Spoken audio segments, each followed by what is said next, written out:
Hello, I'm the Nostalgia Critic guy. Remember it so you don't have to.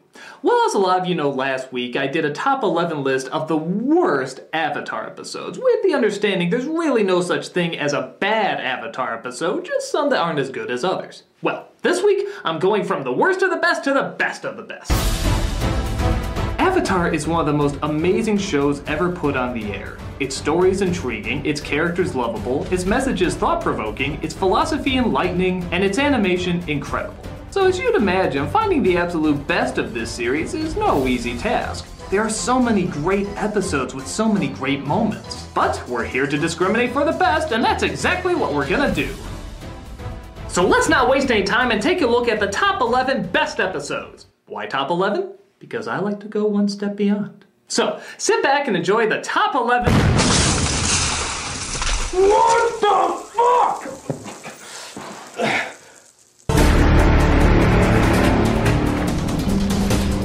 Dante Basco?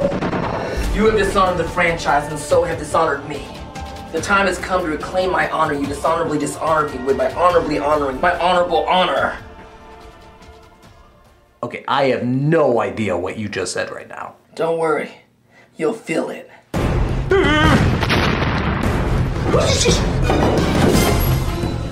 Critic, what is it? It's Dante fucking Basco! I think he drank the cactus juice or something! Honor!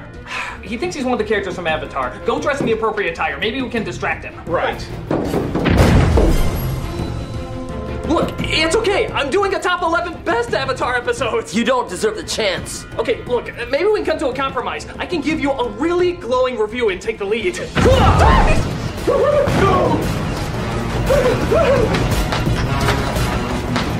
Honor! Honor! Honor! Honor! Honor! Honor!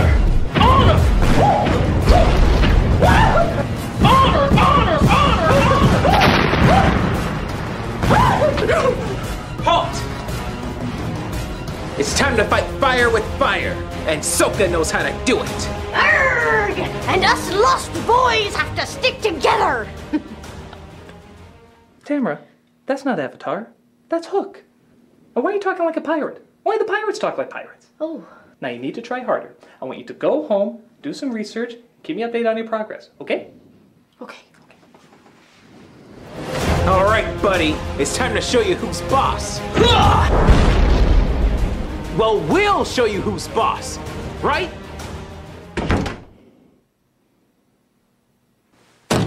Critic! Critic! Sorry, Malcolm. The needs of me outweigh the needs of you. He's gonna kill me! Well, that's show business for you. Just try to keep him entertained while I start the countdown.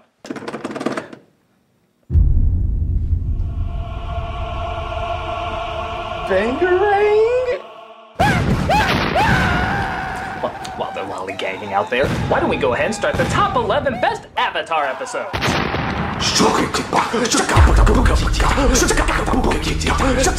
Spoilers!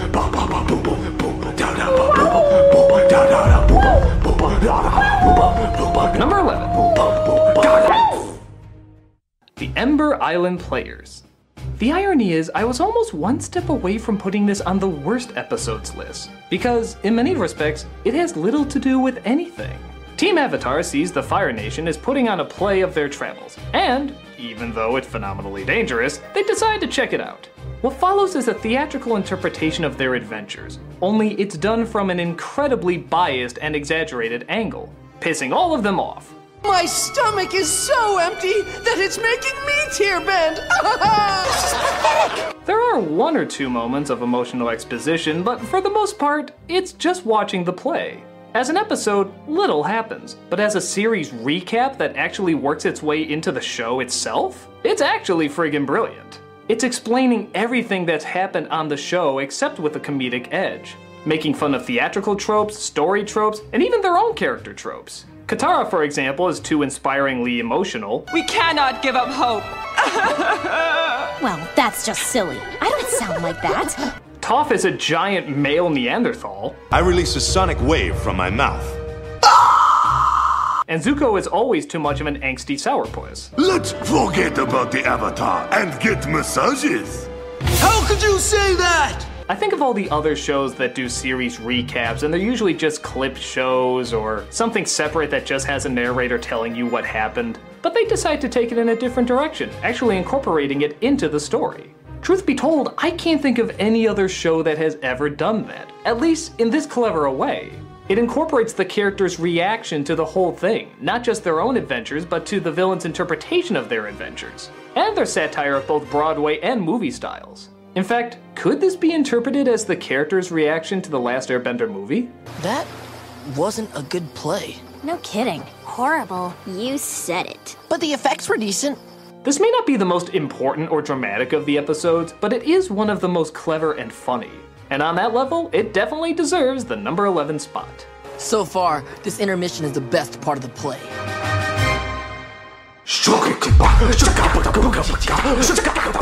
Number 10. The Chase.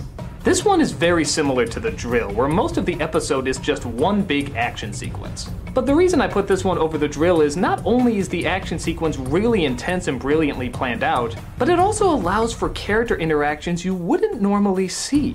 Toph and Iroh, for example, share a touching talk throughout all the chaos, mostly because they have no idea who they are or that they're on opposite sides. So, where is your nephew? Is he lost? Yes, a little bit. I know he doesn't want me around right now, but if he needs me, I'll be there.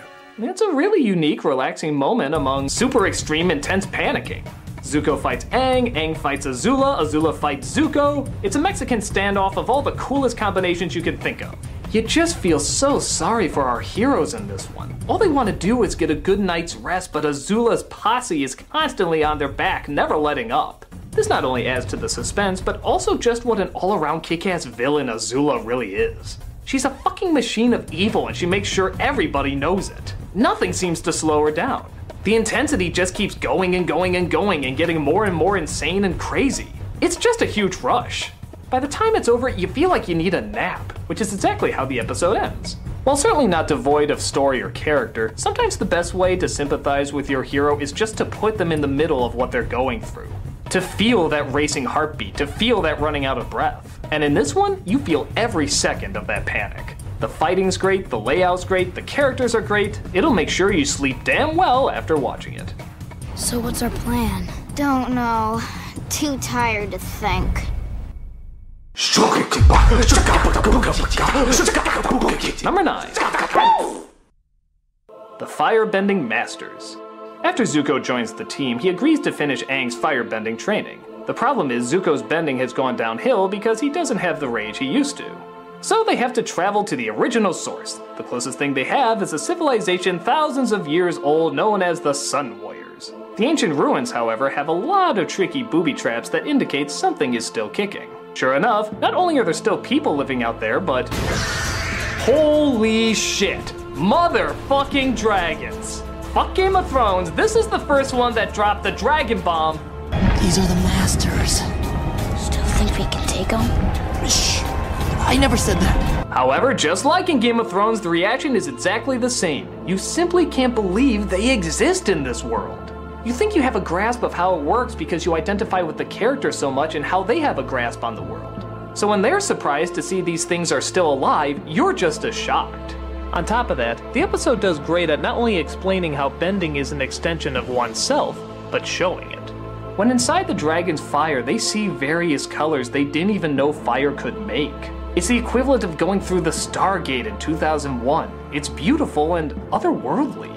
They judged you and gave you visions of the meaning of firebending. Few shows, especially family shows, can give that experience this large without having to explain it. But this one did. It just let the moment speak for itself. It was pretty damn memorable. It was a great episode for Zuko and Aang to work off each other, it was great for their explanation of what one's skills are capable of, and it was great for giving us one fiery hell of an incredible experience.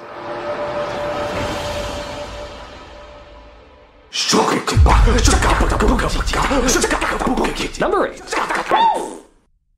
The Day of the Black Sun. This two-parter is probably the biggest battle the show has had, at least in the size of people and characters. Practically everybody you've seen in the show comes together to try and take down the Fire Lord. It's the day of the eclipse where all the firebenders lose their power. And this day has been built up for several episodes, at least half the season. So you can imagine what a heart-crippling stab in the balls it is to see every conceivable thing that can go wrong. The Fire Lord knows about the attack and is taken away. Azula is there to distract them and... God damn it, she's pretty damn good even without her bending. And just when you think they're going to leave her and find the Fire Lord... My favorite prisoner used to mention you all the time. Oh no, Sokka, don't listen. She was convinced you were going to come rescue her. Don't listen, Sokka. No, you got nations to save. Don't listen to her, Sokka. Don't listen. God damn it, Azula, you're such an evil whore. I hate you, I hate you, I hate you. The episode ends with everyone getting captured, except for our few young heroes. We can't leave you behind. The youngest of our group should go with you. The adults will stay behind and surrender. And just when you think all hope is lost, it's just been one terrible moment after goddamn terrible moment, a huge twist happens. Zuko leaves his father to join the Avatar, leaving a glimpse of hope for their future. I'm going to join the Avatar, and I'm going to help him defeat you. Goodbye. Good God, man. Talk about an epic middle of the season. You end up hating the bad guys even more, but you get so invested in how the good guys are going to win the day. It's the perfect halfway point. The Empire Strikes Back of the final season. So much greatness destroyed, but so much potential to be born. That's one eclipse to remember. It doesn't matter. I'll be back.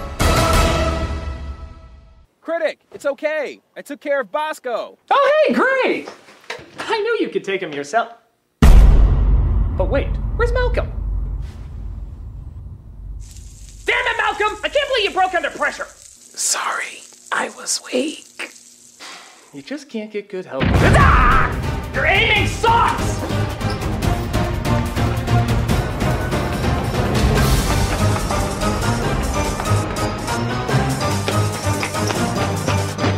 Oh, so that's how I could bag me some more ladies in my cab. No! My cab, bitches!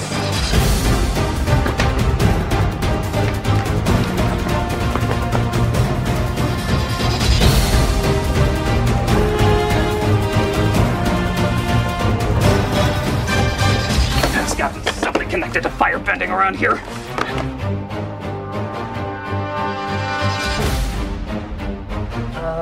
No.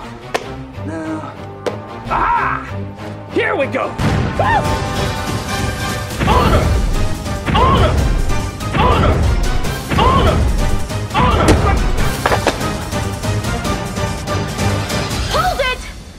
All right, Dante, I think you've met your match.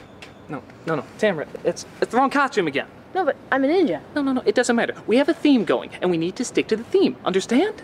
I kind of like it. Hey, this doesn't concern you. Now look, I want you to go home, do some research, and call me when you finally wiki something, okay? Fine. It's a good try. Thank you. Hey, don't encourage him!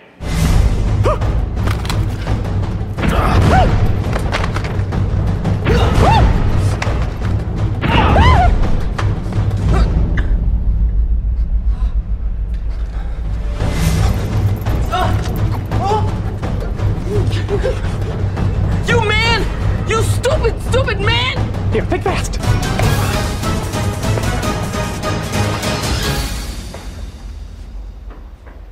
So that's what happened to my mom. All right, I'm gonna have to multitask here a little bit. I'm gonna have to learn how to firebend while also continuing the countdown. So, with that said, lesson 1, number 7.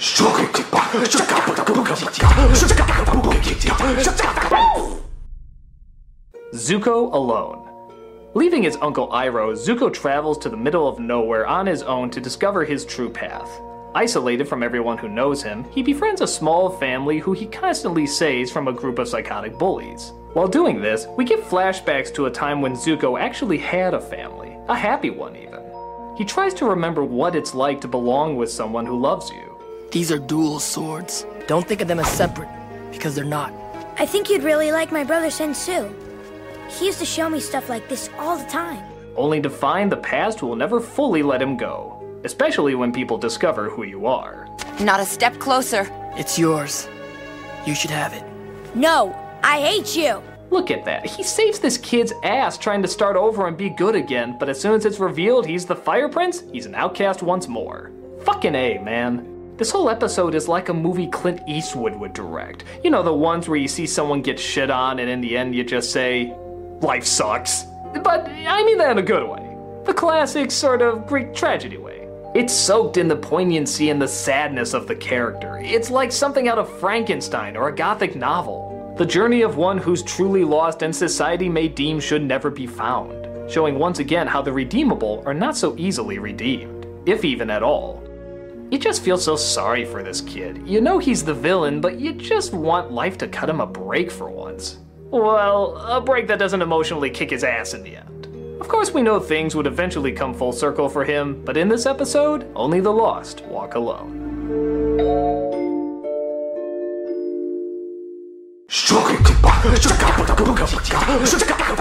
Number 6. The Puppet Master.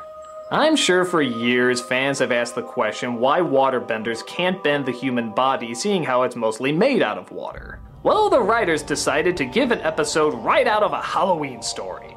Our gang comes across an old lady in the woods. She seems friendly and kind, and even seems to help Katara learn elements of waterbending she never thought possible. It then turns out they were elements she wished she never knew were possible. For when the moon is full, she possesses the art of bloodbending. Oh, doesn't that term sound so creepy?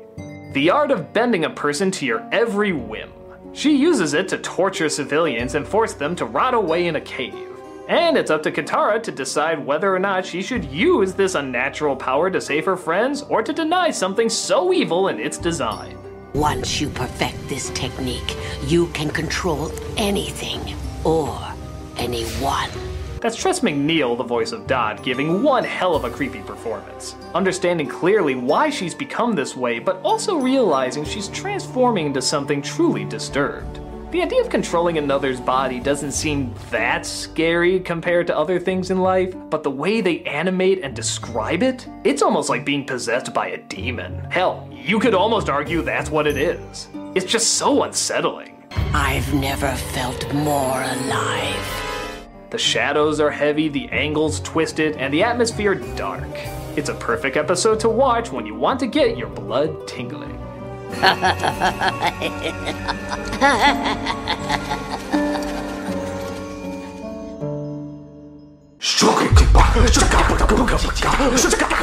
Number 5. The Guru. This is the episode just before the season finale of Season 2. And it does a great job balancing out calm and meditative spirituality with brooding trouble floating on the horizon. Aang's team appears to be safe in Ba Sing Se. Hell, even Zuko seems happy having opened a tea shop with his uncle. So he travels to a wise guru to open up his chakras to better understand and control the Avatar state. The only problem is Azula and her gang are posing as Kyoshi warriors and are taking the palace over from the inside out. On top of that, Toph has been captured to bring her back home. This episode's intriguing in how one minute you can be in such wisdomly bliss and then the next you can be in such an uncomfortable place. Everything builds on top of one another. As one group is getting closer to peace, another is getting closer to tragedy. Again, the episode has a strong resemblance to The Empire Strikes Back. In fact, the similarities are almost downright eerie. Right down to the main hero leaving his training from his wise master to go save his friends. Katara's in danger! I have to go!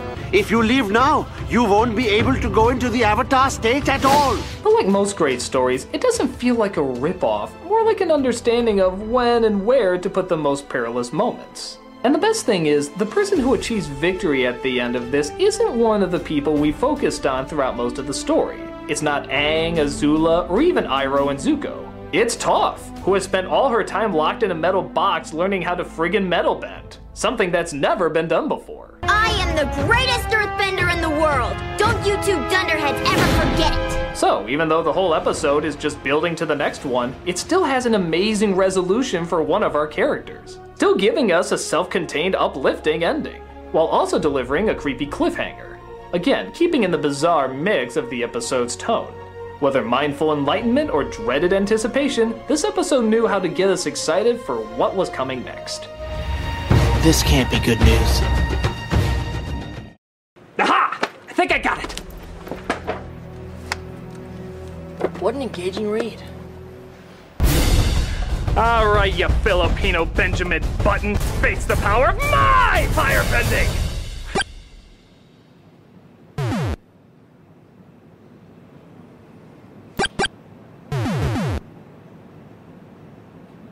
You know, I loved you in Slumdog Millionaire. Wait, no, that wasn't you. I'm sorry, I always confuse you with... Ooh. Ah! Ow. Oh. Your fourth wall jokes won't save you! Finally put these comments to some good use. Flame War!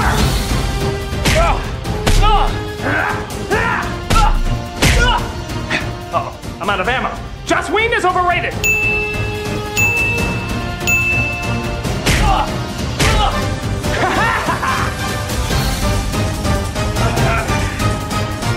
Wait, don't do it! You're gonna hit the commercial tab button!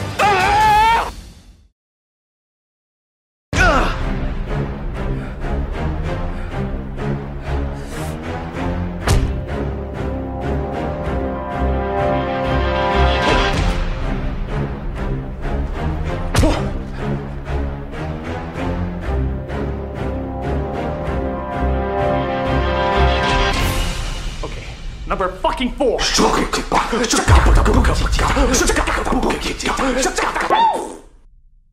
The Southern Raiders. After joining the Avatar, Zuko has yet to find comfortable ground with Katara, who still feels betrayed by his actions in the previous episode. So he gives her the one thing she's been seeking most, revenge for her mother's death. He manages to locate where the soldier who murdered her mother most likely would be, and they set out to find him and deliver the justice he deserves. Upon locating him, she finds he's nothing more than a sad, pathetic waste who is willing to throw his own mother under the tracks to save his own life. I did a bad thing. I know I did, and you deserve revenge. So why don't you take my mother? That would be fair. There's just nothing inside you. Nothing at all. You're pathetic and sad and empty. Please spare me. In the end, she finds killing him would solve nothing, but in an interesting twist, especially for a family show, she doesn't forgive him. Forgiveness is the first step you have to take to begin healing. But I didn't forgive him. I'll never forgive him. Usually this would be a big no-no for arguably the most ethical person on the show not to forgive someone. But in this case, they make it very relatable. It doesn't say whether or not this is a good thing or a bad thing, it's just how she feels. And feeling that way is totally understandable. It's a clever as well as powerful compromise. Mae Whitman, the voice of Katara, gives a great chilling performance in this. And the animation and visuals support her struggle beautifully. You understand everything she's going through, yet are still surprised at some of her actions, especially when...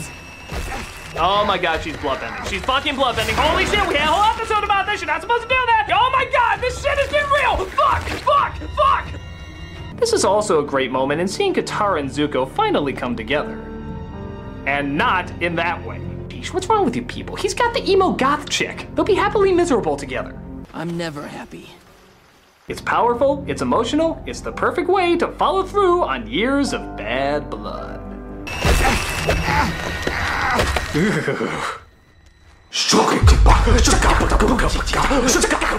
Number 3. The Crossroads of Destiny. This is what the Guru was building up to, and it didn't disappoint. While the first season finale was open-ended, it did still seem to wrap up a lot of things for the most part.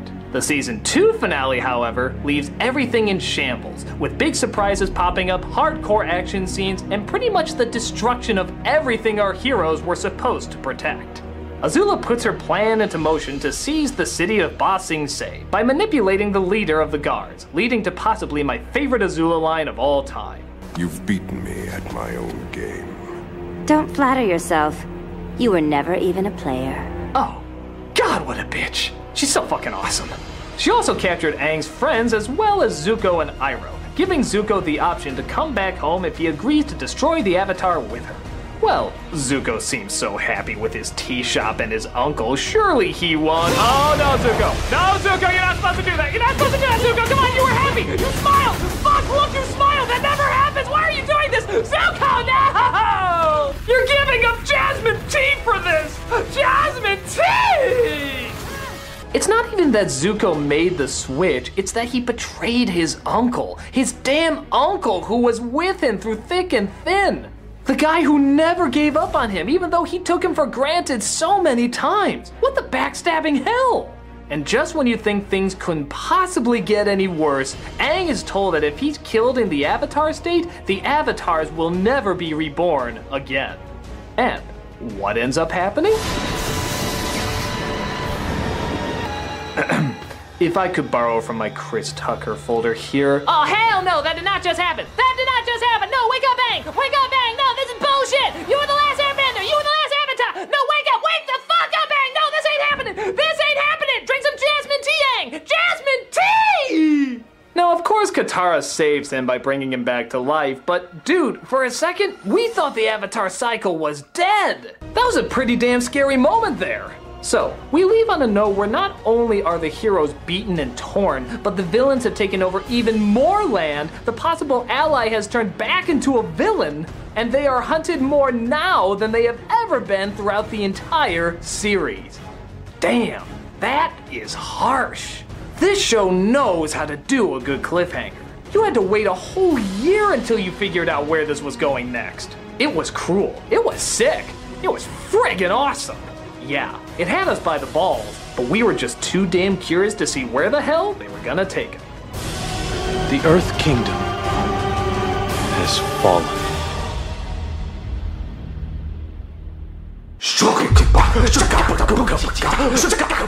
Number 2.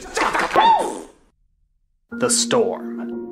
While the first season up to this point was mostly action and fun, this was the episode that made fans realize there was something more to it. Something rich, something deep, something that took a lot of thought and could be executed brilliantly. The Storm dives into the backstories of both our hero and our villain.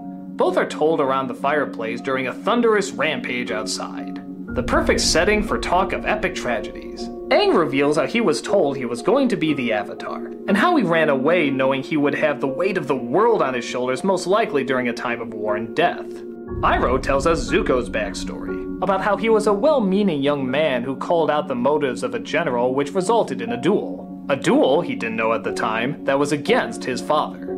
Ashamed and afraid, he refused to fight, resulting in the Fire Lord burning his face and banishing him. Within one episode, everything falls into place with these two characters. Everything that could practically be understood about them is suddenly understood. They may be enemies, but they're very similar. They're ruled by the bad choices they made in the past, and their guilt decides their actions. While one hides behind fun and games, the other hides behind ruthlessness and discipline. Two different but similar outcomes from two different but similar starting points. The episode ends with them exchanging a look. It's only for a second, but the connection is definitely there, whether they realize it or not. Confused, naive innocence staring down confused, emotional anger.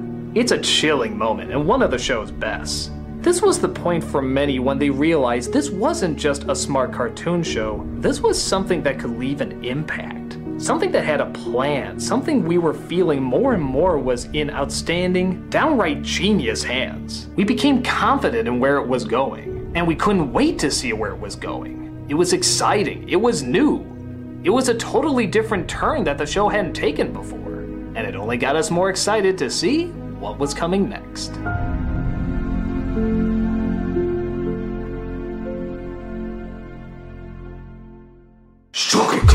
And the #1 greatest Avatar episode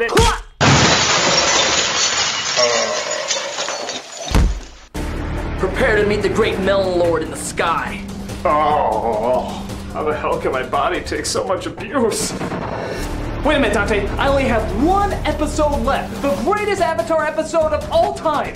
Wouldn't it be more honorable if both you and I talked about why it's so wonderful? But then you wouldn't be punished. The only one you're punishing is yourself, man. I mean, look at you. You look like the Karate Kid with pink eye. You're trying so hard to show off the best of Zuko for the fans when really we should be thankful there even was a Zuko to begin with. You don't need to do that. You're already fucking beautiful, Dante Basco. You're awesome. You don't need to put on this show for us. So what do you say, Dante? Stop with the Zuko and get with the yo-yo. You had me into that last line. Yeah, that really fucking killed it. The rest was pretty good, though. Thank you. So what do you say, man? Can we do this? Why the hell not?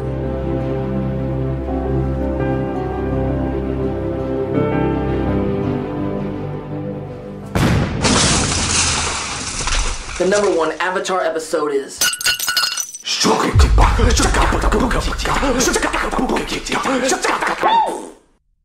Sozin's Comet. Not just one, but the final 4 parts of Season 3 that clearly flow as one perfectly told episode. The turmoil of all the main characters are addressed. No one is overlooked, and everybody is given a strong and satisfactory conclusion. From Zuko reuniting with his uncle, to Toph, Sokka, and Suki performing their biggest mission, to Azula slowly descending into madness. And of course, Aang's dilemma in whether or not he should kill the Fire Lord. So much is built up and all of it is relatable and suspenseful. We don't know what's going to happen or how it's going to happen, so we're right there with the main characters fearing what could be lost. It's everything an epic conclusion could ask for. It's exciting, romantic, funny, suspenseful, and showcasing the best animation the series has ever offered. It pulled no punches.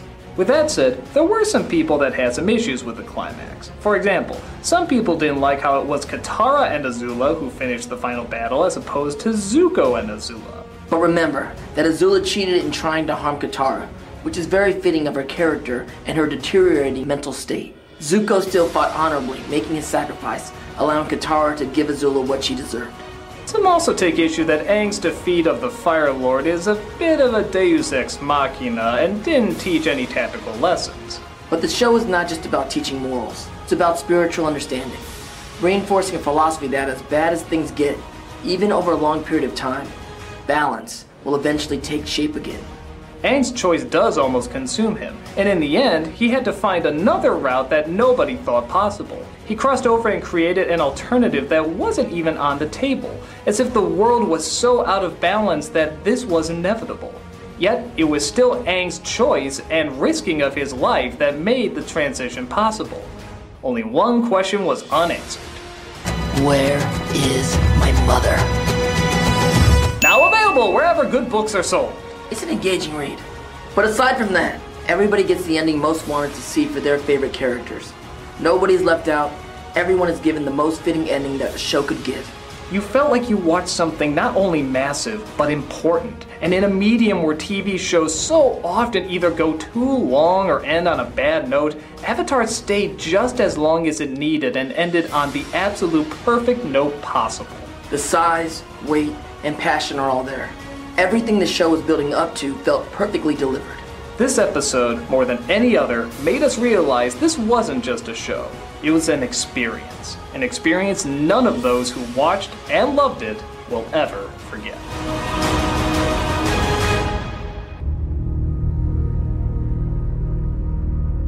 There. Now wasn't that fun to do, Dante?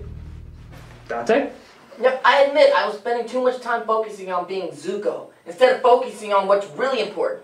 There now, you see? Isn't that so much better just to be yourself? I guess. Or, Ha! The American Dragon Jake Long. What up? What's the dealio? Don't be all mean beans, boy! I got it. I finally got the right costume. Oh, fuck you, Dante Basco!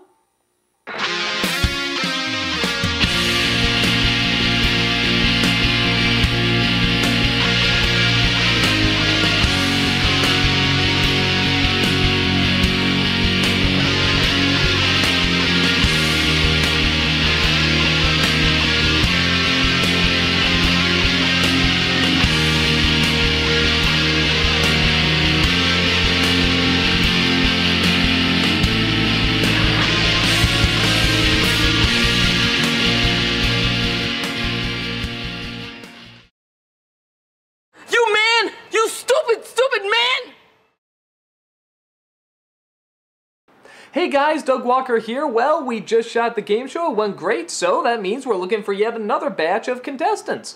We are going to be shooting September 29th and the 30th, so if you are in the Chicagoland area and would like to be in the game show, it's very simple. You just make a 30-second clip of yourself saying who you are, why you like to be in the game show, and a little bit of your history on nostalgia and your knowledge of it, particularly 80s, 90s, but any kind of nostalgia will do, and you just send it to the link below. If you can make it the 29th or the 30th, we love to have you, and if you're in the Chicagoland area, well, that'd be preferred. So hopefully we'll hear from you guys soon. Take care.